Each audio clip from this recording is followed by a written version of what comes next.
계속해서 우리의 신앙이 어떻게 하면 바르게 성장할 수 있을까? 하나님의 말씀을 통해서 우리가 굳게 세워지기 원하는 마음으로 계속해서 수요일 밤마다 말씀을 우리가 듣고 있는데요.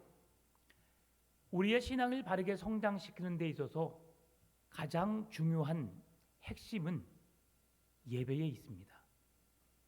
우리의 신앙이 얼마나 예배에 집중하느냐, 예배를 통해서 하나님의 말씀의 은혜를 받느냐에 따라서 우리의 신앙의 성장의 결과가 주어진다는 것을 많은 학자들이 또한 성경 오늘 본문에서 말씀해 주고 있습니다.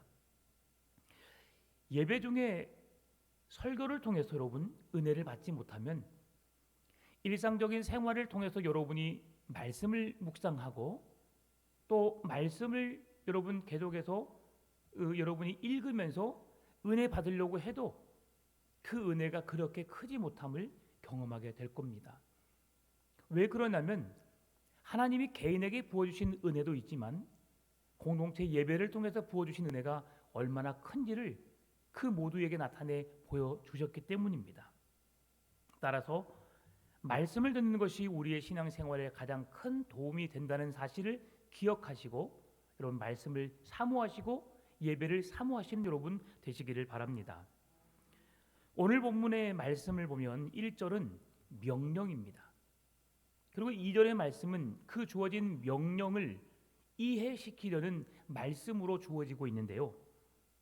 1절에서 그러므로라고 하는 접속사가 시작되는데 이것은 히브리서 1장의 내용 전체를 담는 말씀이라고 할 수 있습니다. 히브리서 1장이 그럼 무엇을 말씀할까요? 히브리서에서는 말씀이신 예수 그리스도를 우리에게 소개해 주고 있는데요. 예수님이 어떤 분이신지를 말씀해 주고 있습니다. 예수님은 만유의 상속자이시요 세계를 지으시는 창조주이시며 2절에서 말씀하고요. 예수님은 하나님의 영광의 광채시요 본체의 형상으로서 능력의 말씀으로 만물을 붙들고 계신다고 3절에서 말씀해 줍니다. 또한 정결하게 하는 일을 하시고 하나님 보다 우편에 앉아 계시며 천사와 비교조차 할 수 없는 우월하신 분이심을 3절 4절에서 말씀해 줍니다. 또한 6절에서는 천사들이 경배하는 그리고 8절에서는 그 하나님이신 예수님이 전능하신 하나님이심을 성경은 증언해 주고 있습니다. 어떻게 예수님이 동일하게 하나님과 동등한 분으로 여겨지게 될까요? 그것이 성경에 나타난 하나님의 놀라운 신비입니다. 우리가 알 수 없는 그 놀라운 신비가 삼위일체 하나님의 놀라운 속성에 들어 있고요. 그리고 그 하나님이신 예수님께서 이 땅에 오심으로 그 놀라운 구원을 우리에게 보여주신 것입니다. 그래서 히브리서 1장은 하나님의 아들이신 예수 그리스도의 위대하심을 예찬하는 것이고 하나님께서 마지막 때에 이 아들을 통해 말씀하셨고 또한 아들을 통해 말씀하신 하나님께서 마지막에 성령을 통해서 우리에게 그 말씀이 증언되고 있음을 성경은 말씀해 주고 있습니다. 따라서 1절에 그러므로라고 하는 이 설명을 전제로 오늘 주님은 우리에게 말씀을 하시겠다고 히브리서 기자가 말씀하고 있는 겁니다. 그래서 그러므로라고 하는 이 말씀은 하나님의 아들이신 예수 그리스도가 어떤 존재일까? 오늘 본문에서도 말씀해주고 있지만 그는 또 1장에서도 말씀해주고 있지만 천사보다 우월하신 분이시다. 여러분 지난번에도 말씀을 드렸지만 천사는 어떤 존재입니까? 천사는 하나님께 수종드는 자입니다. 하나님의 나팔수로서 하나님이 명령하시면 그 말씀을 따라 수종드는 자 뿐만 아니라 우리 사람에게도 한 천사들을 보내셔서 날마다 그 천사가 우리의 모든 상황들을 하나님께 오르락 내리락 하면서 보고하는 천사입니다. 그 천사들은 우리보다도 못한 자입니다. 우리를 돕는 자이죠. 하나님의 뜻에 따라서 움직여지는 자들이 천사입니다. 그런데 오늘 이 천사를 통해서 오늘 하나님께서 말씀하셨다라고 말씀하는데 그러면 천사들을 통해서 하신 말씀이 무엇일까? 또 계속해서 살펴보길 원합니다. 먼저 1절에서 히브리서 기자가 주는 첫 번째 경고와 명령이 무엇인지를 살펴보길 원합니다. 1절 같이 읽어볼까요? 그러므로 우리는 들은 것에 더욱 유념함으로 우리가 흘러 떠내려 가지 않도록 함이 마땅하니라. 아멘. 그러므로 우리는 들은 것에 더욱 유념함으로, 들은 것에 유념함으로 우리가 흘러 떠내려 가지 않도록 함이 마땅하다라고 말합니다. 이 말씀이 지금 읽으면 무슨 말이지? 라고 이해가 되지 않을 수 있습니다. 근데 1절의 말씀은 동전의 양면처럼 뗄래야 뗄 수 없는 상황을 좀 말씀해 주고 있는데요. 긍정적인 차원에서는 들은 것에 대해서 더욱 유념하라라는 것이고, 부정적인 차원으로는 흘러 떠내려 가지 않도록 하라라는 말씀입니다. 먼저 우리가 부정적인 측면의 말씀을 살펴보길 원합니다. 흘러 떠내려 가지 않도록 하라. 우리가 주의 말씀을 들은 것을 떠내려 가지 않도록 하라는 말씀이죠. 이 말씀은 무슨 의미냐면 배가 정박을 했습니다. 그런데 배가 정박을 했음에도 닻을 내리지 않음으로 인하여서 그 배가 유유히 떠나가는 것을 말합니다. 또한 배가 항해 중에 경로를 이탈해 있는 상태를 말합니다. 그런데 이것을 언제 아느냐? 깜빡하고 닻을 내린 줄 알았는데 나도 모르게 배가 저 멀리 떠나간 상태. 이제 그 상태는 무엇이냐면 내가 인지하지 못하는 상황에서 문제가 발생해 버리는 상태에 알게 되는 그 상태를 배가 떠내려가는 상태, 오늘 말씀에서 흘러 떠내려가지 않도록 주의하라는 말씀의 내용이라는 거죠. 여러분 반지 한 번씩 빠뜨려 본 적 있으신가요? 나도 모르게 이렇게 하다 보면 반지가 빠져서 잃어버릴 때가 가끔씩 있죠. 특히 바닷가에 해수욕하러 갔다가 바닷물에 나도 모르게 놀다 보니까 그냥 빠져버렸어요. 누가 가져가지도 않았고 스스로 빠진 건데 우리가 그 빠진 것을 모릅니다. 지금 이러한 상태, 내가 알고 인지하고 내가 인위적으로 내가 빼서 놔두는 것이 아니라 내가 배를 닻을 내리고 정박했음에도 불구하고 그 배가 떠내려가는 상태를 말하는 것이 아니라 내가 바른 경로를 향해서 나아가는데 배가 잘못 들어선 것이 아니라 내가 알지 못하는 상태에서 나는 그렇게 한다고 했지만 나는 배를 정박하여서 잘 묶어두었고 배를 닻을 내려서 배를 고정시킨다고 했지만 그럼에도 떠내려간 상태. 반지를 껴서 내가 결혼 반지인데 이건 절대 빼서는 안 돼 라고 생각했지만 이 반지가 빠져나가 버린 상태, 그리고 뒤늦게 후회하는 상태를 떠나려가는 상태라고 성경은 증언해주고 있습니다. 여러분, 이 단어의 핵심이 뭐냐면 우리가 알아차리지 못한 사이에 흘러 떠내려 간다는 거죠. 오늘 이게 우리에게 부정적인 의미입니다. 하나님의 말씀을 들었습니다. 말씀을 듣고 은혜를 받습니다. 심하게는 눈물을 흘리며 하나님 감사합니다. 나를 이렇게 사랑하시는군요. 내게 은혜 베푸셨군요 라고 깨닫고 정말 은혜 받아서 하나님의 말씀 앞에 서 있는 것처럼 느낀데 집에 돌아가서 생각해 보니까 내가 왜 울었지? 내가 무슨 말씀으로 은혜를 받은 거야? 하하, 내가 주책스럽게 눈물을 흘리고 말이야.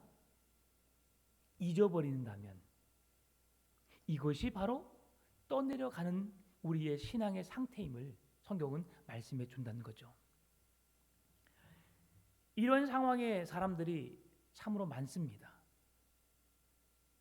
대부분의 사람들이 이러한 증언을 합니다. 제가 어렸을 때는 열심히 신앙생활을 했습니다. 어머니와 함께 아니면 나 혼자 중고등부, 청년부, 대학부까지 열심히 신앙생활을 했고 그곳에서 중직을 맡으면서 헌신했습니다. 그런데 내가 언제 교회를 떠났는지도 모를, 그리고 나는 하나님을 믿는 것처럼 느꼈고 하나님의 백성인 것처럼 살아왔는데 나도 모르게 신앙생활을 하지 않는 모습, 그런 사람이 얼마나 많은지 모릅니다.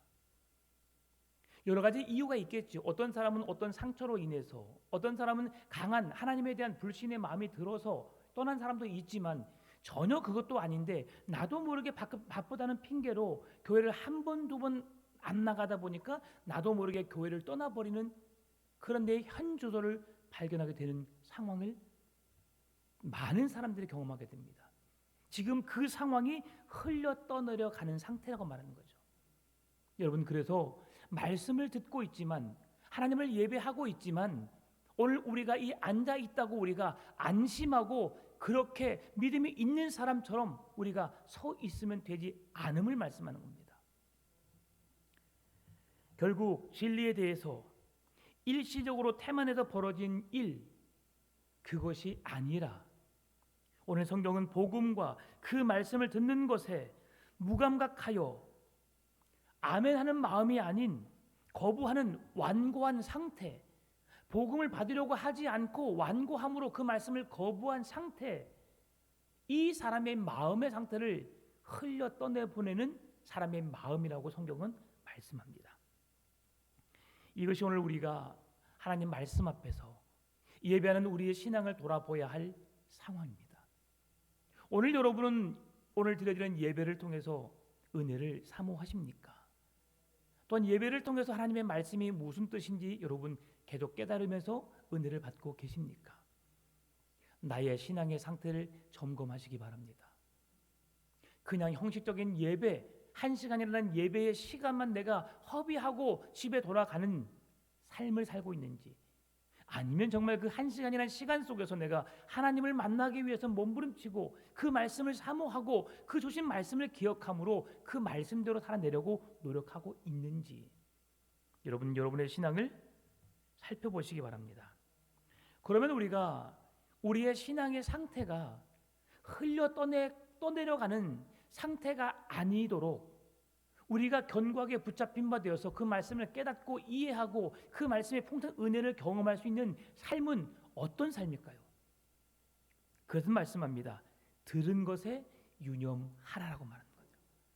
우리가 하나님의 말씀을 들었으면 그 들은 것을 유념하여서 깊이 생각하여서 그 말씀이 내게 무엇을 말씀하고 있고 내가 삶에 어떻게 적용해야 될지, 내가 어떻게 살아야 할지 그 말씀을 깊이 묵상하고 깊이 생각하고 말씀하신 말을 계속 되짚어 새기면서 그 말씀을 통해서 은혜를 경험하라는 겁니다.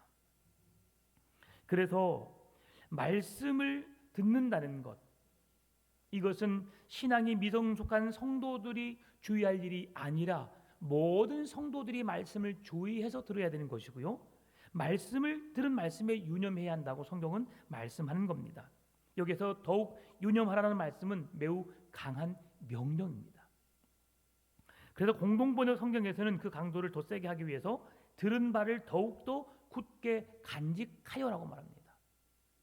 오늘 본문에서는 더욱 유념하라라고 말씀했지만 이 말씀을 공동번역에서는 들은 바를 더욱더 굳게 간직하라. 주신 말씀을 마음에 새기라는 거죠. 이게 바로 구약 성경의 그 이스라엘 백성들이 하나님의 말씀 앞에 서 있는 그런 자세였습니다. 너희 미간에 머리맡에 성경을 써서 그 말씀을 날마다 눈으로 보고 그리고 읽고 그 말씀대로 사는지 묵상하고 너도 내 삶을 돌아보는 것이 중요하다는 것이죠. 그래서 예전에 한 30년 전, 20년 전에는 여러분 좋아하는 성경 구절을 어떻게 했습니까? 화장실에 볼일 보는 앞에도, 부엌에 여러분 싱크대 위에도, 여러분 앉는 식탁 위에도 곳곳에 말씀을 붙여서 그 말씀을 묵상했었습니다. 그리고 그 말씀대로 하려고 노력했죠. 이것이 주의 말씀을 유념하여 듣는 삶임을 말씀해 주는 거예요. 한 번 설교를 들었다고 내가 예배 드렸어? 괜찮아. 내가 예배 드렸으니까 한 주간 내가 마음대로 살아도 괜찮아. 절대 괜찮지 않습니다. 그래서 그리스도의 복음을 들었으면 그 말씀을 더욱 굳게 붙잡고 간직하지 않으면 흘려 떠내려 갈 수밖에 없음을 성경은 말씀해 주는 거예요. 그래서 더욱 우리에게 말씀을 들은 자로서 그 말씀을 더욱 유념하라라고 말씀하는 거죠. 우리는 들은 말씀을 붙잡아야 합니다. 그 말씀을 붙잡을 때에 오늘 우리는 어떤 고난을 만나나 할지라도 고난을 이겨낼 수 있는 힘과 능력을 얻게 되는 것이지요. 이런 믿음은 저절로 생기는 것이 아닙니다. 왜 그렇습니까? 세상은 우리를 그냥 가만히 내버려두지 않기 때문이죠. 베드로전서 5장 8절 9절을 말씀합니다. 그래서 우리에게 이렇게 말합니다. 근신하라, 깨어라. 너희 대적 마귀가 우는 사자같이 두루다니며 삼킬 자를 찾나니 너희는 믿음을 굳건하게 하여 그를 대적하라. 이는 세상에 있는 너희 형제들도 동일한 고난을 당하는 줄을 알미라. 근신하라, 깨어라. 근신하지 않으면, 깨어있지 않으면 너희 대적 마귀가 우는 사자처럼 두루다니며 삼킬 자를 찾는다고 말합니다. 말씀을 마음에 새기지 않으면, 말씀을 우리가 사모함이 없으면 그 마음을 사단이 미혹해서 우리를 예배에 집중하지 못하도록 만든다는 거죠. 저녁 식사 안 하고 오신 분 계십니까? 네, 배고프시죠? 집에 가서 뭐 먹을까 생각하다 보면 냉장고에 뭐가 이제부터 시작해서 아, 그걸 먹어야 되는데 이걸 볶아 먹을까, 지져 먹을까, 삶아 먹을까. 여러분, 그러다 보면 예배가 집중이 안 됩니다, 여러분. 예, 네. 오늘 예배 전에 콩나물을 주셨어요. 이제 저는 잠깐 생각했어요. 이것을 어떻게 먹을까? 그건 예배 전에 잠깐 생각한 겁니다. 맛있다고 하는데 어떻게 먹어야 될까? 콩나물 국을 끓여 먹을까? 무침을 해서 먹을까? 저도 잠깐 생각했어요. 그런데 여러분, 그런 생각에 우리가 휩싸이다 보면 집중할 수 없어요. 절박함이 없이는, 간절함이 없이는 우리가 그 은혜를 사모할 수 없습니다. 혈루증 앓은 여인이 어떻게 예수님의 옷자락을 만졌을까요? 백부장이 왜 예수님을 찾아갔을까요? 그것은 간절함이 있었기 때문입니다. 절실함이 있었기 때문이죠. 나 아무런 일 없는데? 아무런 문제 없어. 그러면 나는 예배 때 사모하지 않아도 되나? 아닙니다. 여러분에게 왜 아무런 문제가 없습니까? 여러분은 예수님이 아니면, 예배가 아니면 주님의 사랑으로부터 여러분 멀리 떨어져 나갈 수밖에 없는 존재입니다. 죄로 인해 죽어 마땅할 죄인들입니다. 여러분의 삶에 아무 문제가 일어나지 않는다고 해서 여러분이 거룩한 것처럼, 의로운 것처럼, 구원받은 것처럼 착각하시면 안 됩니다. 그래서 우리 날마다 내 자신을 복정시켜 그리스도의 말씀 앞으로, 십자가 앞으로 더 가까이 나아가야 합니다. 그렇지 않으면 우는 사자같이 돌아다니는 사단 마귀에 잡혀 우리가 영원한 슬피 울는 이를 가는 지옥불에 던져질 것이 뻔하기 때문이죠. 그래서 우리가 절실함이 있어야 합니다. 간절함이 있어야 됩니다. 오늘 이 예배를 통해서 내게 주신 말씀을 내가 붙잡지 않으면 내가 세상에 타락해서 내가 믿음을 잃어버려서 구원에 참여할 수 없겠다. 그래서 나는 그런 마음으로 주님 내게 믿음을 주신 것 내가 간직하길 원합니다. 내게 무슨 말씀을 주시든지 그 말씀을 내가 아멘으로 화답하겠습니다. 그리고 그 말씀대로 살아내기 위해서 내가 노력하겠습니다. 몸부림치겠습니다. 그래서 예배를 매주일 오는 것보다도 한 번 더 예배 드리면서 하나님을 기억하라고 수요일밤 예배가 생겨난 거예요. 성경에 수요일밤 예배가 어디 있습니까? 그리고 또 금요기도 때 더 절실하게 여러분의 간절함을 주 앞에 부르짖으라고 금요기도를 주신 거예요. 그리고 여러분의 믿음을 더 점검하기 위해서 매일매일 우리가 3일도 또 이틀도 기다리기 힘드니까 매일매일 주신 말씀을 통해서 우리가 위로를 받고 새 힘 얻을 수 있도록 새벽 예배를 주시는 거예요. 목사들이 다 말합니다. 새벽 기도만 없으면 살겠다고. 저는 뭐 새벽 기도가 좋은 줄 압니까? 조금만 방심하며 이것저것 하다 보면 새벽 예배 준비하지 못하고 시간 지나다 보면 쫓겨요. 그럼에도 우리가 그 시간을 사모하는 이유가 뭘까요? 우리가 말씀 앞에 설 수 있는 유일한 길이기 때문이에요. 조금은 피곤하고 조금은 힘들지만 그 하나님의 말씀 앞에 설 수 있고 죄로부터 거룩하게 구별된 삶으로 살아낼 수 있고 예배를 통해 주시는 은혜를 풍성하게 경험할 수 있기 때문이죠. 여러분, 예전에는 제가 설교를 준비하면서 여기 부목사로 사회 갔을 때 그리고 제가 개척했을 때만 해도 그냥 설교는 준비하는 것이라고 저는 생각했어요. 그래서 깊은 묵상도 없이 어떻게 해서 설교를 만들어낼까에만 고민이 있었습니다. 근데 지금은 조금 더 성숙해서 그 말씀을 준비하는 것을 넘어서 내가 이 말씀을 지켜내기 위해서 어떤 삶을 살아내야 할까를 묵상하게 하고요. 또 성도들이 이 말씀을 들었을 때 어떻게 사는 것이 하나님 편에서 올바를까를 더 깊이 묵상하면서 그 말씀을 선포하게 됩니다. 더 깊은 묵상이 있고 더 깊은 뜻을 알아갈 방법이 있다면 계속 찾아가고 있습니다. 왜요?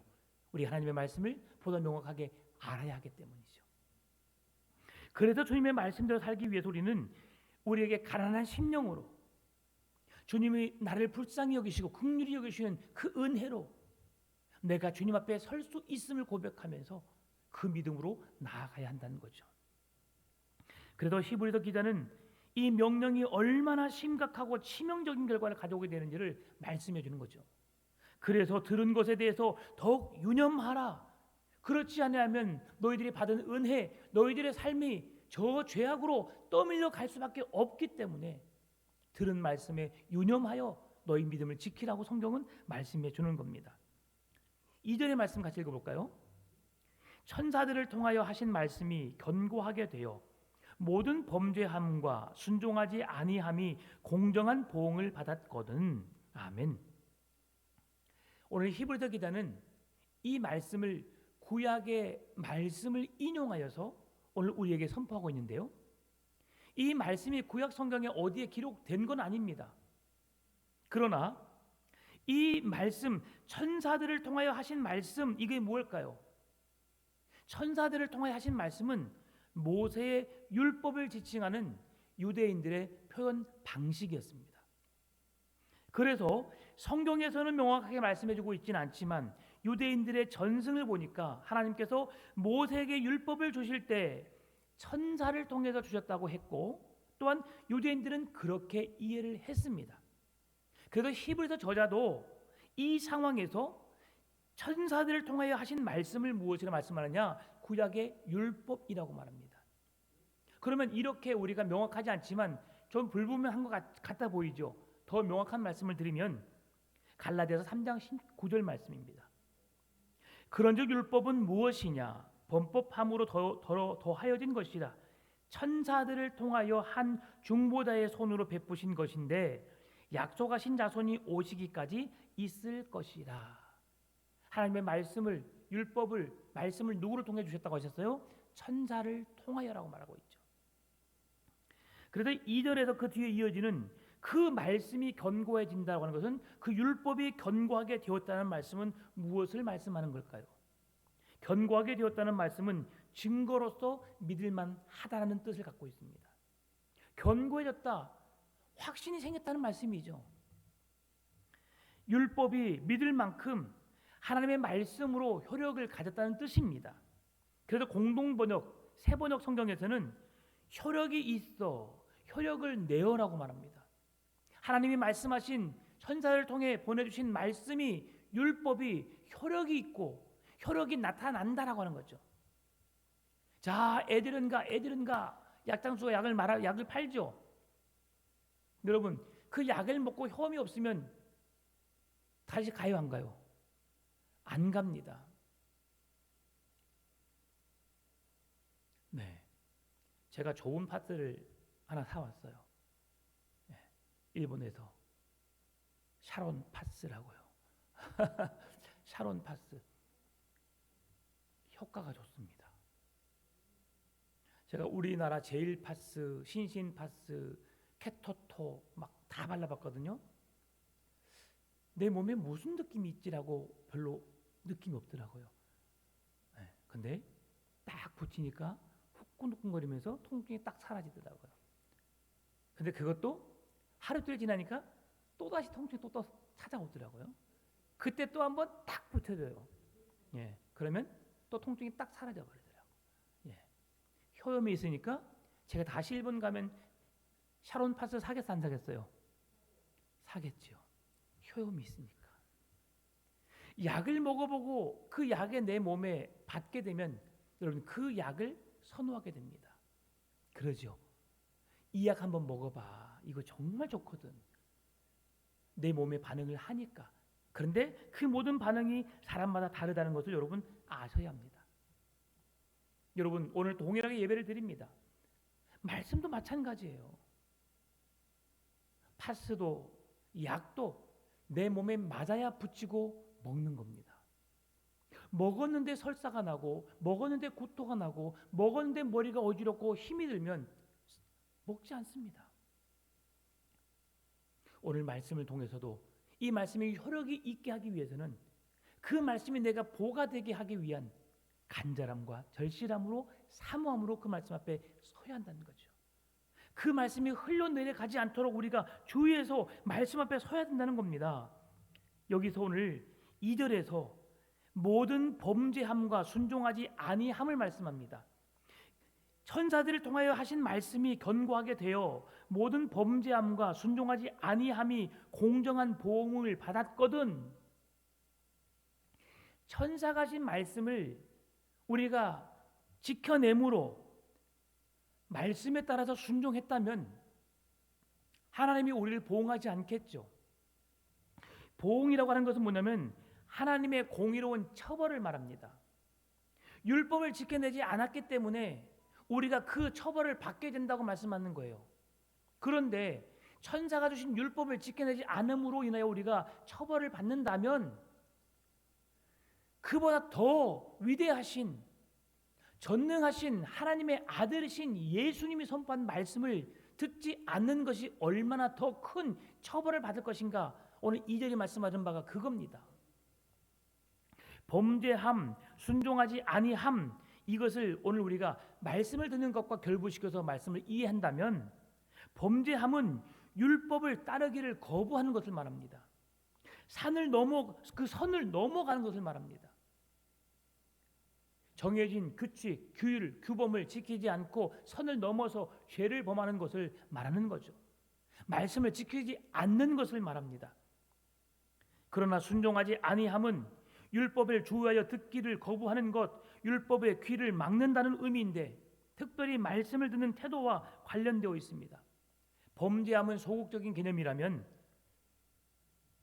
이 순종하지 아니함은 조금 더 적극적인 차원에서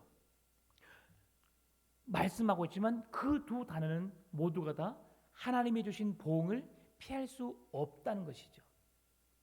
말씀을 순종하지 않으니까, 말씀을 듣지 않으니까, 말씀대로 살지 않으니까 하나님의 심판을 피할 수 없게 됨을 우리에게 말씀하는 겁니다.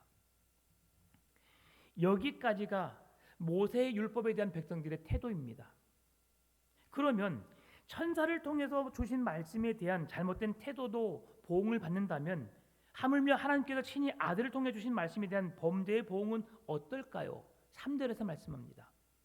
우리가 이같이 큰 구원을 등한히 여기면 어찌 그 보응을 피하리요? 이 구원은 처음에 주로 말씀하신 바요 들은 자들이 우리에게 확증하는 바니. 아들을 통해 주신 말씀은 최종적인 계시입니다. 그리고 결정적인 말씀이죠. 더 이상 계시는 주어지지 않습니다. 신구약 성경 말씀을 통해서 하나님의 계시는 끝이 났어요. 그러면 우리는 하나님의 말씀을 듣기 위해서 뭘 해야 됩니까? 성경을 읽어야 되는 거예요. 설교를 들어야 되는 겁니다. 말씀을 묵상해야 되는 겁니다. 그럴 때 우리는 하나님을 알아갈 수 있는 거예요. 천사를 통해 주신 말씀에 대해서 범죄하고 순종하지 않음으로 우리가 땅의 안식을 누리지 못했다면, 그 백성들이 말씀에 따라 살지 않음으로 가나안 땅에 들어가지 못했다면, 하나님이 주신 복과 은혜를 누리지 못했다면 예수님이 말씀하신 진리요 우리 모두에게 구원을 주시는 능력이 되신 말씀에 순종하지 않는 자들의 결과는 어떻겠냐는 것이지요. 3절에서 등한히 여기다라는 단어를 등한히 여긴다라고 하는 것은 우리가 정말 소홀하게 여긴다, 우리가 귀하게 여기지 않는다라고 하는 말씀 이해할 수 있습니다. 그러나 이 말씀을 좀 더 구체적으로 이해하기 위해서 신약 성경에서 이 말씀을, 이 단어를 동일한 의미로 해석해 놓은 말씀이 있어요. 그 말씀 마태복음 22장에 바로 혼인잔치의 비유입니다. 왕의 아들의 혼인잔치에 사람들을 초청했어요. 그런데 그 잔치에 사람들이 오지 않습니다. 마태복음 22장 5절 말씀입니다. 그들이 돌아보지도 않고 한 사람은 자기 밭으로 한 사람은 자기 사업하러 가고라고 하는데요. 앞에서 그들이 돌아보지 않다라는 말, 돌아보지 않는다는 말이 오늘 본문에 등장하는 등한히 여긴다는 말과 같은 의미로 사용되고 있다는 것이죠. 여러분, 하나님의 말씀을 등한히 여기는 자의 최후가 어떠한지를 말씀해 주는데요. 마태복음 22장 5절에서 그들이 돌아보지 않고 주의 말씀을 듣지 않고 천국의 말씀에 그들이 응하지 않고 초대에 응하지 않고 말씀을 듣지 않는 그들의 인생이 어땠는가? 왕이 군대를 보내서 그들을 진멸하고 동네를 불살랐다고 말합니다. 끔찍하지요. 왕은 누굽니까? 하나님입니다. 그의 아들 예수 그리스도를 통해 주신 복음의 메시지를 듣지 않으니까, 하나님의 말씀을 그들이 듣지 않으니까 어떻게 되십니까? 그들의 최후가 어떤다고요? 영원한 지옥불에 떨어져 멸망당할 것밖에 없음을 말씀해 주는 거예요. 천사를 주신 말씀이 아니라 아들을 통해 주신 하나님의 말씀을 가볍게 여기는 태도가 어떠한지를 우리에게 말씀해 주는 겁니다. 얼마나 비참합니까? 영원한 안식을 잃고 영원한 지옥에 떨어지는 겁니다. 왜 그렇습니까? 우리가 믿는 하나님이 우리의 창조주시요 구속자이시요 심판주이시기 때문입니다.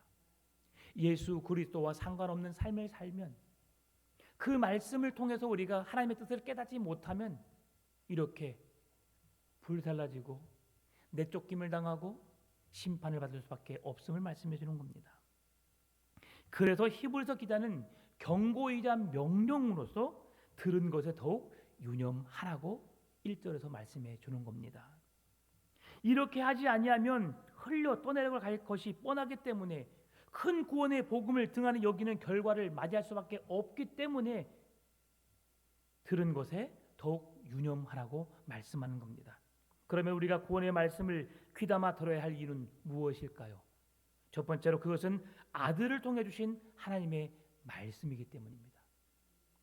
구원을 주시는 하나님의 말씀을 귀담아 들어야 할 이유는 그 말씀을 하나님의 아들이신 예수님이 직접 그 말씀을 선포했기 때문이라는 거죠. 하나님은 더 이상 인간을 통해서 말씀하지 않습니다. 더 이상 사도를 통해서, 선지자를 통해서 말씀하지 않습니다. 신구약 성경은 종결되었어요. 더 이상 하나님이 계시하지 않습니다. 신구약 성경밖에 없습니다. 그러면 그것을 누가 말씀하셨다고요? 사람이 직접 들을 수 있도록 하나님의 아들이신 예수님께서 그 말씀을 증언하셨기 때문에 우리는 그 말씀 속에 하나님의 구원이 있기에 말씀을 귀담아 들어야 한다는 거죠.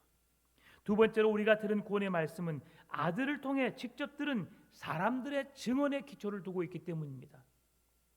하나님의 아들이신 예수님께서 이 땅에 성육신하셔서 3년 동안 복음을 증거하셨고 제자들에게 가르치셨고, 그 가르침을 받았던 제자들이 하나님의 말씀을 증언함으로 온 세상에 수많은 사람들이 듣게 했습니다. 그것을 자기들의 자력으로 했습니까? 아닙니다.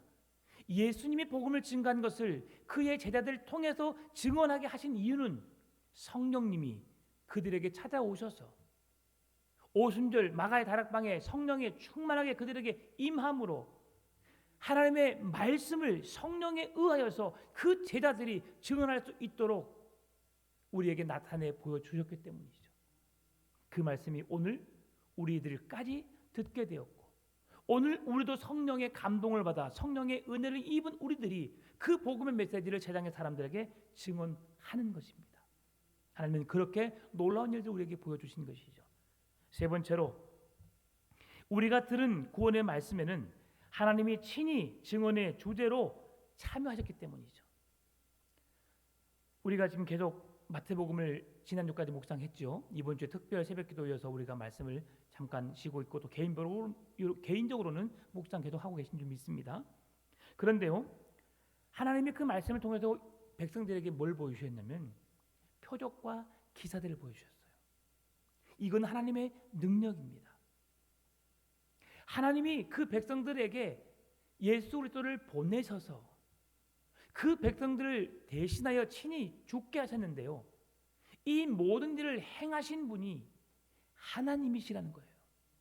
하나님이 표적과 기사와 능력을 행하심으로 그 말씀이 하나님이 증언하신 말씀임을, 그 말씀을 우리가 듣고 순종해야 함을 그렇게 말씀하고 있다는 거죠. 사랑하는 성도 여러분, 로마서 8장 26절 말씀 보면 성령도 우리의 연약함을 도우시나니 우리는 마땅히 기도할 바를 알지 못하나 오직 성령이 말할 수 없는 탄식으로 우리를 위하여 친히 간구하시느니라라고 말씀합니다. 힘들고 어려우시지요. 누군가 널 위해 기도하네. 하나님은 여러분을 위해서 계속해서 기도하실 것입니다. 여러분, 그 기도를 통해서 여러분이 지금 이렇게 견고한 믿음 위에 서 있는 거예요. 성령의 역사를 통해서 여러분이 하나님의 말씀을 깨달아 알게 된 것이고요, 성령에 의하여 그 말씀을 지금 증언하는 복음의 일꾼으로 여러분 사용되어지고 있습니다. 따라서 구원의 확신은 우리의 주관적인 감정이나 생각이 아니라 사도들과 하나님의 신실하시고 변함없는 증언에 따라서 성령님이 우리에게 말씀해 주심으로 우리가 그 말씀, 진리의 말씀을 깨닫게 되었고 오늘 그 은혜를 받았고 그 말씀 앞에 서 있는 것이며 또 그 말씀 담대히 증거하는 것입니다. 따라서 우리는 복음의 진리와 교훈을 가볍게 여기서는 안 됩니다. 여러분의 신앙이 성장할 수 있는 유일한 방법이 뭐라고요? 가장 쉬운 방법이 뭐라고요? 예배 자리로 나와서 말씀을 듣는 겁니다. 말씀을 듣는 것으로만 끝나는 것이 아니라 말씀의 은혜를 받아야 하는 것이죠. 말씀을 통해 하나님의 뜻을 발견하고 그 구원의 은혜를 누리며 그 풍성한 은혜 안에 살아가는 삶을 말하는 겁니다. 그래서 복음을 소중히 여기고 그 말씀에 순종하며 살아야 하는 것이죠. 성경에 기록된 하나님의 말씀을 그대로 믿으시기 바랍니다. 그리고 선포된 그 말씀을 믿으시고 믿음으로 받으시기 바랍니다. 그리고 내 안에, 내 가정에, 내 삶 속에 그 말씀이 역사되어지도록 성령에 의해서 성령의 이끌림 받는 삶이 되도록 노력하시고 그 말씀하신 바를 내 마음에 새기고 그 말씀대로 살아내기 위해서 몸부림치는 성령의 역사를 통해서 주의 말씀을 선포케 하시고 그 말씀을 증언케 하시는 그 능력을 힘입어 오늘도 주님과 행복한 동행의 삶을 사시고 참된 복음의 증인으로서 주님을 알아가는 일에 성경을 통해서 예수를 만나는 그 놀라운 권한을 누리는 여러분 삶이 되시기를 주님의 이름으로 축원합니다. 참 좋으신 아버지 하나님 감사합니다. 매일매일 말씀을 통해서 주님 앞으로 더 가까이 나아가는 우리의 신앙이 되게 하여 주옵시고 말씀을 통해서 하나님의 풍성한 은혜를 경험하는 귀한 삶이 되게 하여 주옵소서. 내 힘으로, 내 지식으로, 내 방법으로 하려고 하지 않게 해주시고 성령님을 통하여 깨닫게 하여 주옵시고 깨달은 말씀을 내 마음에 새기며 성령님에 의해서 그 말씀이 증언되도록 하나님의 나라가 확장되는 일에 더욱 귀하게 쓰임받는 삶이 되게 하여 주옵시고 말씀을 들음으로 깨닫게 하여 주옵시고 깨달은 말씀대로 살아내므로 나에게 찾아오시는 그 하나님의 크신 사랑이 나를 향한 것이고 또 나에게 베푸신 그 구원이 나에게 주신 하나님의 선물임을 기억함으로 주님 오시는 그날까지 믿음으로 승리할 수 있도록 하나님 인도하여 주옵소서. 그렇게 우리의 삶을, 가정을, 자녀들을 붙들어 주시기를 간절히 바라오며 살아계신 예수님의 이름으로 기도드립니다. 아멘.